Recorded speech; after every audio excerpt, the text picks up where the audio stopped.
Do that.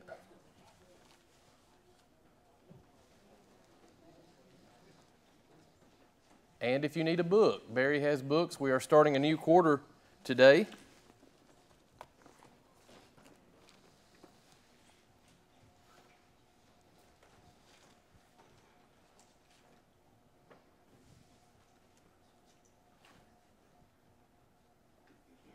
Looking at the book of Mark.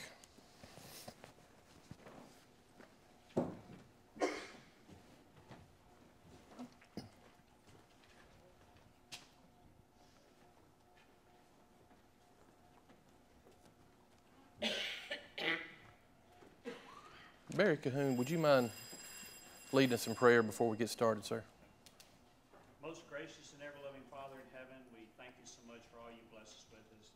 Heavenly Father, now as we're about to open your word and study, help us to, Heavenly Father, to open our minds and understand the words that you are giving to us, that they are life and their happiness and their power.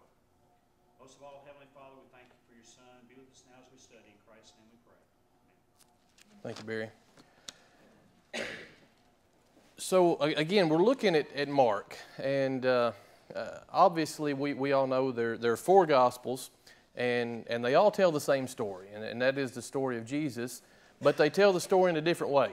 They tell the story from a different perspective, a different point of view. There are different styles among the writers, and we could relate that to us if four of us saw the same event and were asked later on to retell the details of that event. We would probably have four different perspectives. Not that we would contradict each other necessarily, but we would look at it from four different ways. Well, the four authors of the Gospels tell several stories, several details, several events, several sayings of Jesus, and they come at it from different perspectives. And so there are differences among each of them, but there are no contradictions. People have looked for centuries to try to find contradictions, but they're just not there. But they are different perspectives. Amanda does an activity with her kids in 5th grade. She'll tell a story about a rafting trip, and it's a true story because we went on this rafting trip to the Ocoee and with some friends one time and had the bright idea to do the Olympic course.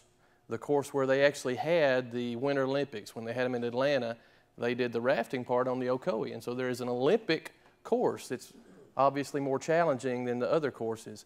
And it was before we had kids, so we weren't, well, I don't know that I'm much smarter now, but I certainly wasn't then. And so I thought, well, yeah, I think we can handle this. And for some reason, I got put in the front of the boat, which is a really important spot when you're rafting, apparently.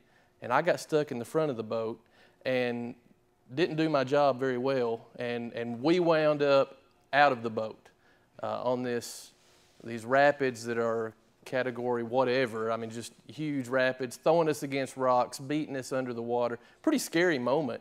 But a couple of our friends actually stayed in the boat. They were in the back, which is where I should have been. But she has her kids, she'll tell her kids this story from a different perspective. She'll tell the story from our perspective where we were out in the rapids, out of the boat. She'll tell the story from the guide's perspective about these foolish kids who thought they were tough enough to handle this course. And she'll tell the story from people on the shore banks as they watched us float down the river and get knocked around these rocks. And it's the same story, but it's different points of view. Mark has a different point of view than some of the other authors. Mark was not an apostle. He did not see necessarily all these events that he talks about. Of course, he was inspired by the Holy Spirit to write these things, but a lot of his information came from other sources. And most likely Peter was the source of a lot of the information that Mark has. But there are some differences in Mark, and I want to spend a little bit of time before we actually get into the lesson talking about kind of the overall themes of Mark and how he's different than the other Gospels. What's one thing that you know of, and all of us have read Mark and the other Gospels, what's one thing that jumps out to you that's a difference between Mark's book and maybe the others?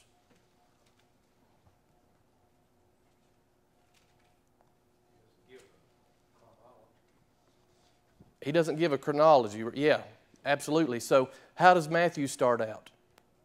The book of Matthew, how does it start? It starts with the genealogy of Christ. Absolutely, the genealogy of Christ, a bunch of names that we normally skip.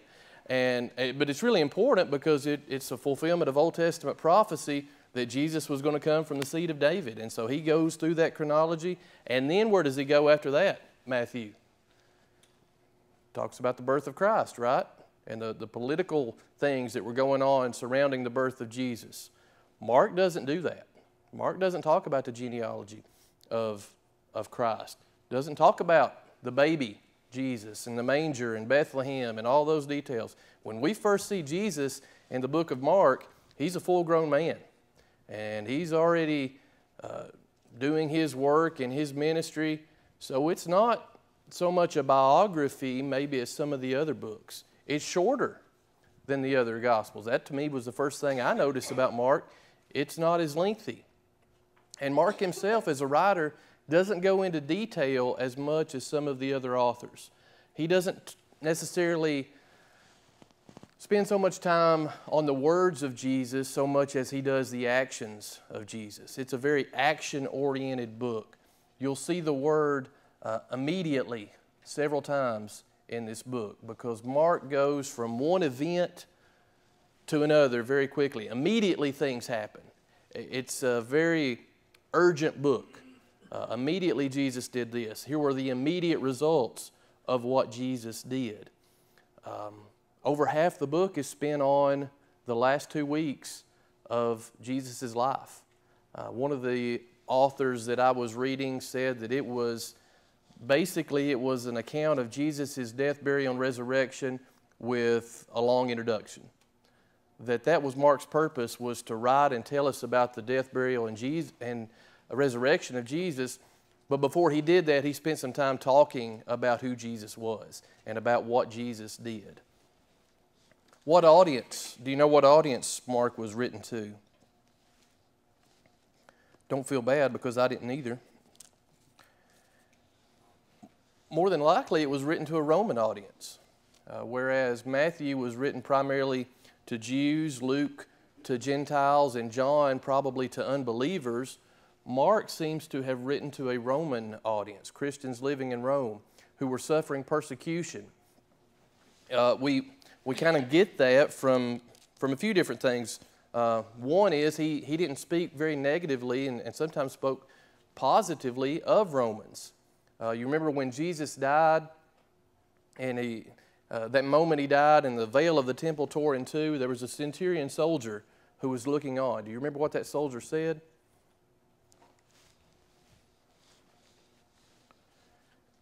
He said, truly this was the Son of God. He had that confession, and probably written to a Roman audience who would have appreciated that. Turn to Mark 7 rather. Mark 7 verses 3 and 4. Another example that the book mentions as to how we know or at least strongly believe that Mark wrote to a Roman audience. In verse 3 of Mark 7, Mark said, "For the Pharisees and all the Jews do not eat unless they wash their hands in a special way, holding the tradition of the elders. When they come from the marketplace, they do not eat unless they wash. And there are many other things which they have received and hold, like the washing of cups, pitchers, copper vessels, and couches." It stands to reason that if Mark had been writing to Jews, he wouldn't have had to say, here's what the Jews do. If we were writing a book to people who lived in Tennessee, we wouldn't have to mention, well, here's how we do things in Tennessee. All right, but if we were writing a book to people who lived in Canada, we might have to clarify some things. Here's what we do. Here's our traditions. So it's pretty obvious he wasn't writing to Jews, and based on some of the language he used, seems like he was writing to Romans. And you might say, well, that's interesting, but what does it really matter?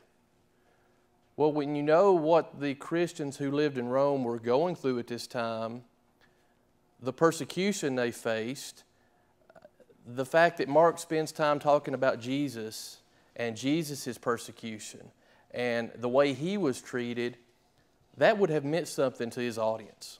That would have been meaningful to a people who were going through their own persecution and dealing with their own struggles. Nero was in power, and I don't think Nero is mentioned in the Bible, but we've read about him in history. He was a terrible, terrible leader, someone who killed Christians and persecuted Christians. And so that's the background of what these people are going through. And now you have Mark who comes and tells them about Jesus and about the compassion that Jesus had and the love that Jesus had for people. And, oh, by the way, Jesus went through his own persecution, but he made it through, and so can you. That would have been very meaningful to them, and I think meaningful still to us today, because we may not suffer the same persecution they did, but I think we're going through our own persecution, and it's more and more unfriendly to be a Christian, it seems like, all the time.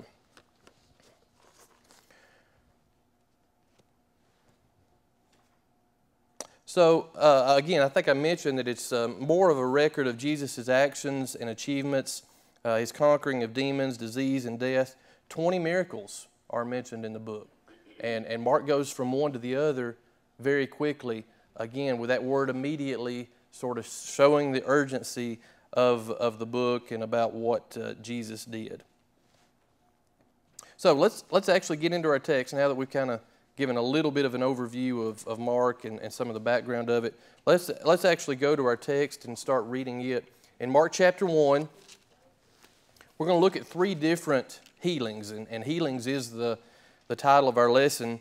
Let's look at the first 2, beginning in verse 21. The text says, "Then they went into Capernaum, and immediately on the Sabbath he entered the synagogue and taught. And they were astonished at his teaching, for he taught them as having authority, and not as the scribes. Now there was a man in their synagogue with an unclean spirit, and he cried out, saying, 'Let us alone. What have we to do with you, Jesus of Nazareth? Did you come to destroy us? I know who you are, the Holy One of God.' But Jesus rebuked him, saying, 'Be quiet, and come out of him.' And when the unclean spirit had convulsed him and cried out with a loud voice, he came out of him. Then they were all amazed, so they questioned among themselves, saying, 'What is this? What new doctrine is this? For with authority he commands even the unclean spirits, and they obey him.' And immediately his fame spread through all the region around Galilee. Now as soon as they had come out of the synagogue, they entered the house of Simon and Andrew with James and John. But Simon's wife's mother lay sick with a fever, and they told him about her at once. So he came and took her by the hand and lifted her up, and immediately the fever left her, and she served them. At evening, when the sun had set, they brought to him all who were sick and those who were demon-possessed. And the whole city was gathered together at the door. Then he healed many who were sick with various diseases and cast out many demons, and he did not allow the demons to speak because they knew him." Did you notice, and we should have counted them, how many times Mark said immediately in those verses? I think 3 or 4 times in just our text today, the 2 texts that we're going to look at, he says immediately. 8 times in chapter 1. If you read chapter 1 of Mark, the entire chapter, immediately is mentioned 8 times. And it's mentioned throughout the book of Mark, again, sort of showing the urgency of the work of Jesus, and also how quickly Jesus brought forth results. When Jesus did things, when he did these healings and these miracles, they were evident immediately. They weren't like some of the faith healers of our day who you don't see quick results, or they do things with smoke and mirrors. These people, when they were healed, you saw results immediately. So we begin, and Jesus is teaching in the synagogue, and the people noticed that he was different. They were astonished. They were amazed. He taught them as one having authority. The scribes, of course, based their testimony on the statements of others. Their job was to just rewrite what had already been written and had already been said. And it was obvious that Jesus had a different way about him. He taught differently. He spoke differently. To me, it's an example to us that people should, when they hear us, it should be evident that we're different, that we stand out in the language that we use, in the way we talk about people, the way we interact with people. It should be evident that we are different. These people heard Jesus talk, and they were astonished. They could tell that he didn't talk like the scribes did, this other group of people. And so I think about us, not just, we talk about curse words and dirty words, but even more than that, just how we talk with people. We talk about people. Are we guilty of backbiting and gossip and things like that? Or can people, when they hear us talk, tell, well these people are different, and are they astonished? Jesus got the attention of the people in the synagogue because he taught differently than they did. And you can imagine that as he talked, that they probably, well, they did. They questioned his legitimacy. They wondered about who he was. And you can read other accounts of this happening in Luke's account. And these people, they weren't too sure about this Jesus. Even though they were impressed by what he said, who is this guy? And so then he does a miracle. And he interacts with this demon. I wish at the outset I'd asked you who the first was in Mark to confess Jesus, to mention that Jesus was the Holy One of God. If I'd asked you that at the beginning of the lesson, if I'd said, who was the first in Mark to tell that Jesus was the Holy One of God, who would you have guessed? Probably not the demon. I mean, if you knew the story, you'd read the chapter before, you might have. But I would have probably guessed, John the Baptist or an apostle. But a demon is the first in Mark to say, I know who you are. You're the Holy One of God. And when I read that and I thought about that, I thought of a verse in James chapter 2. You know what verse I'm thinking of? Yeah. Even the demons. You believe in God, you do well. Even the demons believed and trembled. Even the demons believe and tremble. And that's what this demon did. He believed. And not only did he believe, he was willing to confess that belief. I know who you are. And Edward alluded to it in the sermon this morning. Those people who cry out, Lord, Lord. Well, this demon was willing to cry out and confess his belief in Jesus. But was he saved? Well, obviously not, because just knowing who God is or who Jesus is and recognizing that, even being willing to say, yeah, I believe that Jesus is the Holy One of God, obviously isn't enough. And more is required. And so Jesus, even though this demon has recognized him and confessed him, still goes in and casts the demon out.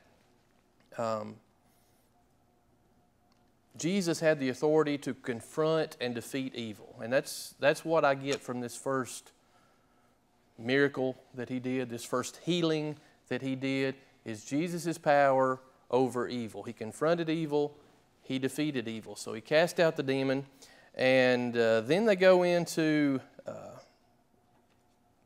Peter's mother-in-law's house. So we sometimes ask the trivia question, was Peter married? And obviously he was married. He had a mother-in-law. And I guess we'll skip the mother-in-law jokes unless anybody has a good one. And if you do, we could make time for that. But he did have a mother-in-law, and she was sick with a fever. And I would imagine it was probably a pretty serious condition. It probably wasn't, she just had the common cold, or I doubt that this would have been mentioned. She was probably very sick. And Jesus goes in, took her by the hand, lifted her up, and obviously immediately, again that word immediately, the fever left her, and she served them. I alluded to the fact that Mark doesn't go into a lot of detail sometimes. Sometimes the details that the other authors gives Mark leaves out. The Sermon on the Mount, Matthew goes through, and here's exactly what Jesus said. Mark may allude to a few of those things, but he doesn't have the entire transcript that Matthew includes. But I think it is interesting that he includes that last sentence, that and she served them. just for discussion purposes, why do you think Mark mentioned that? Why would he mention that she got up and served them? Her state of, she was well. Mm-hmm. I mean, it wasn't just she was feeling better. I mean, she got up and went to work. Sure. I think so. I mean, how often when you're sick do you just immediately feel better and pop up and you're good to go and you're good to serve people? Most of the time when we're sick, we gradually feel better. We might get a good night's rest and wake up and, well, I feel a little bit better today. I'm still not 100%, still a little weak, but especially if we've had a pretty serious illness, we don't usually just, hey, I feel better. But Mark said immediately the fever left and she got up and went to work. The power of Jesus is on display, because if that had been just, hey, she took some Tylenol, I doubt they had Tylenol then, but if she took some herb that they might have taken then, it would have taken some time to work. And this couldn't be attributed to that. This was all Jesus and the power of Jesus to heal, and she got better. So you see the power that Jesus has. So we saw it, that he had power over evil. He confronted the demon. He cast the demon out.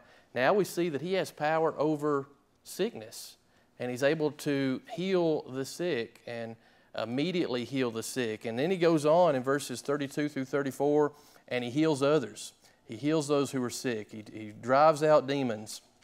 And that drew a crowd.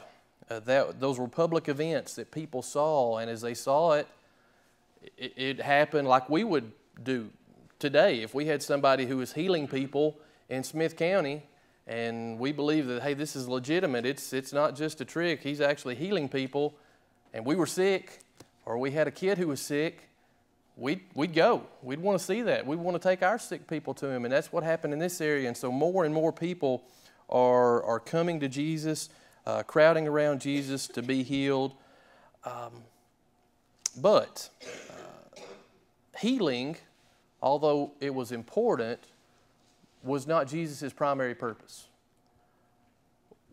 The healings, of course, were to get their attention. I can imagine, had Jesus just come in and all he had done in the synagogue was teach, and all he had done was talk a little different than the scribes did, how far would that have gone? How much would that have stirred up faith in the people that listened to him? Maybe a little bit, but when he mixed that teaching with doing miracles and healing the sick and driving out demons, that got their attention. And that made them want to listen to more of what he had to say. So really that was the purpose. And as time goes on and as Mark goes on, the emphasis is going to go from Jesus the healer to Jesus the teacher, and ultimately to Jesus the Savior.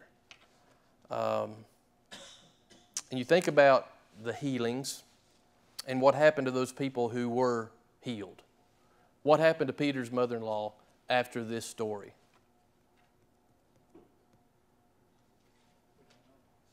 We don't know. We don't know exactly, but do we have any 2,000-year-old women walking around? Yeah, she died. I can say that with certainty, even though the Bible doesn't say that. I'm pretty sure she died. And I don't know that she got sick, or she might have been run over by a chariot for all I know, but she died. And the people who were sick that he healed, they got sick again. And they died. The people that were raised from the dead, they died again. Lazarus is not still with us. He died again. So that tells us that the miracles that Jesus did, they were for a sign. He healed people because he loved people and he had compassion on them.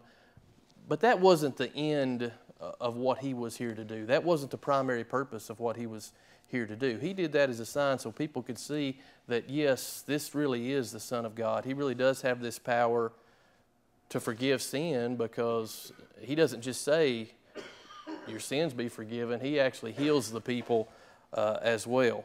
Chris, I can't quote it. I think it was Peter, but he says, we know you are sent from God because no one can do the things that you do.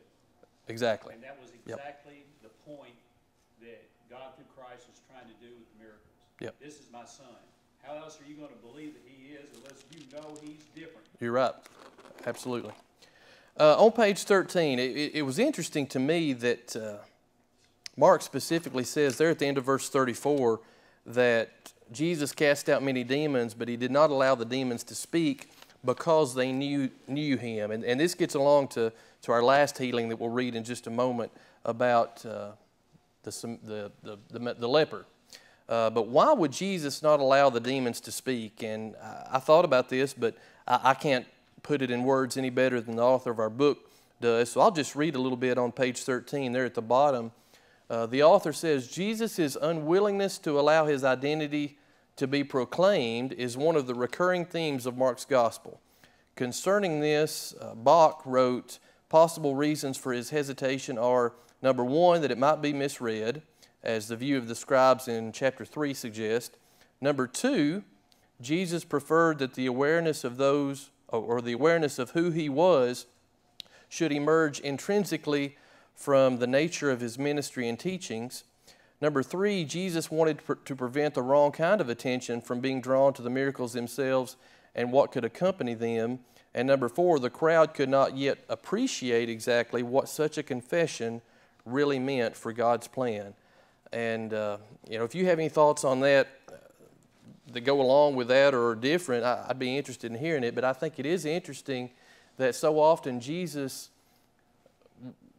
and it almost seems random at times, that sometimes he would say, don't go tell people.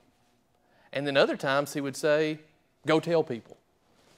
Any thoughts on that? I just think it's interesting, and I don't know that any of us know for sure, but I'd love to hear any thoughts that you have on it.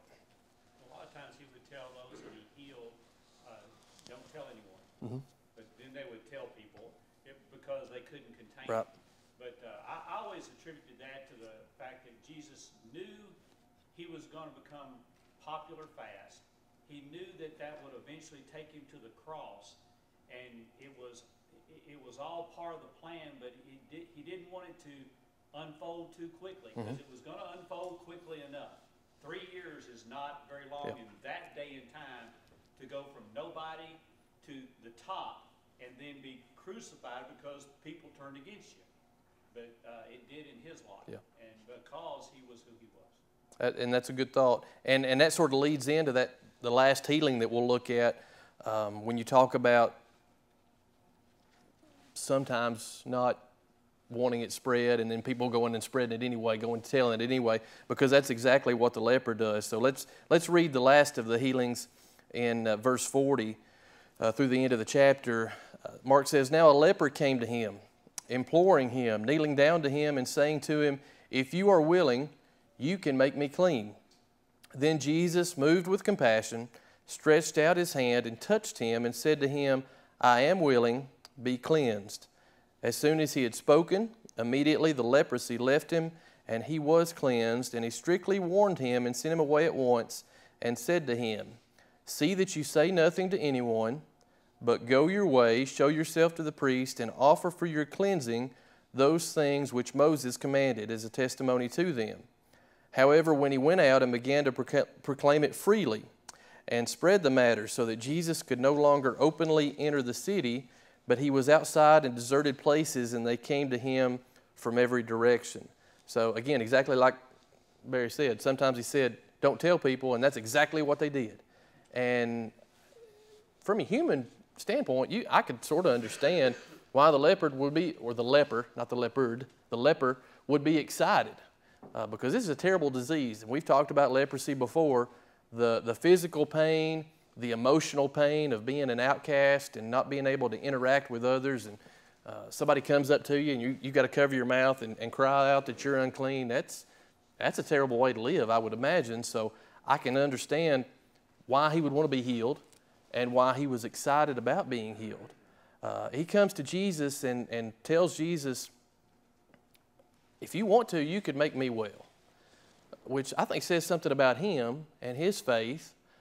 It would be easy if you were in that condition to have developed a very negative view of religion and God. and say, well, why did God allow this to happen to me? And maybe he had some of those thoughts, we don't know, but when he heard about Jesus and what Jesus was capable of, he had faith to go to him, which is a step we have to do. We have to be willing to go to Jesus, and he did that, and said, look, you could make me well if you're willing. Jesus was moved with compassion, indicating that Jesus has compassion. He cares about people. He cares about us. He's looked on this man and his condition, and he was touched by him. And he reaches out, and Mark specifically mentions that he touched him in verse 41. Jesus stretched out his hand and touched him. I don't think that's incidental or just by coincidence that Mark specifically says he touched him. And remember, Mark wasn't here probably. He probably didn't see this live. He probably was either inspired from the Holy Spirit or maybe Peter or someone told him about this, but he specifically mentions that Jesus touched him. Why is that important? The leper was contagious. Sure. And everybody knew leprosy was contagious, and they were supposed to stay away from you by telling you that, and you stayed away from them because you didn't want it. That just didn't happen. Yeah. And if you've ever Googled pictures of leprosy, you can Google pictures of it. I wouldn't touch somebody that had that. You know, even if I knew there was a vaccine for it or that I could be healed of it, I wouldn't want to mess with that. And yet Jesus had compassion. He had love for this person, reaches out, touches him, and heals him, tells him to tell nobody, tell no one. The leper goes and tells people anyway. You see the consequences. And I think right here we can say pretty well why Jesus told him not to tell, because of the crowd. After they knew of this healing, the crowd was such that Jesus could no longer move freely, and he could no longer do what maybe he had intended to do. And I'm sure he knew that beforehand, and that's why maybe he told him not to tell it. But one thing I'll leave you with is not only did Jesus say, don't go and tell, he also told him to go to the priest, which the law of Moses had commanded. Go and show yourself to the priest. That's going to be really important, especially in next week's lesson that Eric does on the Sabbath. Jesus was constantly accused of not caring about the Old Testament law, and he didn't have any respect for the Sabbath and all this. He shows right here that he did respect the old law, but he also loved people, and he wanted to fulfill his mission first and foremost. But that's a little bit of foreshadowing before next week's lesson on the Sabbath. The miracles that Jesus did, the healings that he did, again, were not the focus of his ministry. More than that, they were a sign to others that he came to not only heal, but to teach people about who he was and to ultimately go to the cross and become that sacrifice for us. Any closing thoughts before we dismiss? We've had one bell.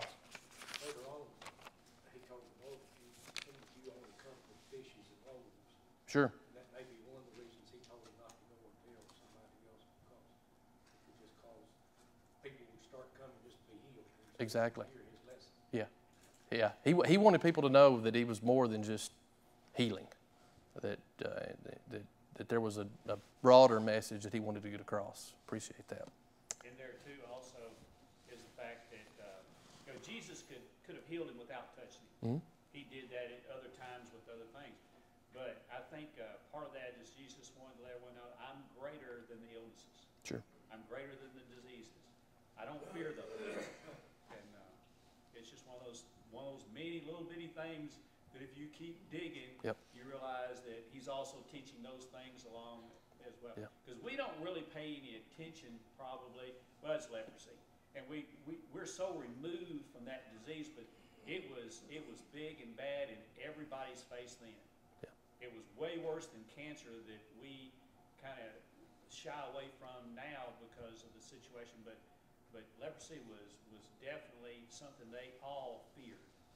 As we went back to And he showed his power over leprosy, over illness, over, again, demons and evil spirits and things like that. And in doing so, he also showed his compassion. He was moved with compassion. It wasn't to just, okay, I have the power to heal this person, you're healed.